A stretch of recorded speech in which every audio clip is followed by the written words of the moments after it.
tarinat ja legendat yhdistyy yhteen paikkaan, joka barrikaadel aidataan kun kävelen. Tuntuu et jalat leijus ilmassa, on ottanut mut etäälsä ateria ilmasta. Maksarasti sitten kun loppuu aika tiimasta kun kävelen.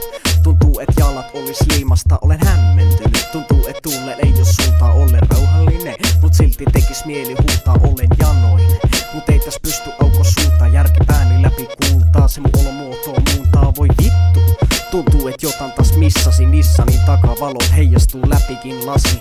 Dissasin taas Hassani uuden tips takia, paskasta puti puhtaaksi pääni tiskas. Jonain päivänä saattaa todeks meikä tavoitteeseen onnistuu kyllä, mut joudun itse tekee aloitteen. Edistä ei yhtä jos jat vas pinnaamaan aloille, eteenpäin siinä suunta mun levottomille jaloille. Biisestä puttuu huikit kun ei halu teitä koukuttaa, mulla on nää hyvät luukit, et muijas alkas houkuttaa. En oo opettaja mut voi silti sua kouluttaa, kun J. Edgar Hoover meikä lopussa sut loukuttaa.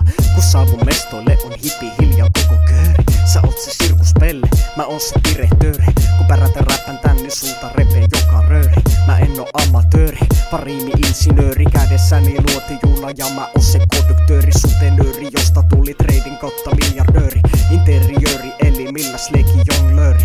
Mysystä välikööri sekä aito sapotööri. Suomi-räpin pioneeri, mut vaan vähän myöhäs pyörää uudestaan en keksi. Kun se on liian työläst, meikä ryövä sanat suustas. Näissä tiput alas puustas, ja nyt et enää rauhassa voi nukkua sun yötäs. Mä oon tän paikan kessu, pidän päässä intilätsää. Ja mun punasilmi ei pysty es värikortti mätsää. Mä heitän läppä, on sinässä et sä kässä. Että tässä en oo läsnä, oo mun haave-elämässä. Mun lainit on tiukkoi ku hirttoköysi kaulan ympärillä ja aiheet syvi.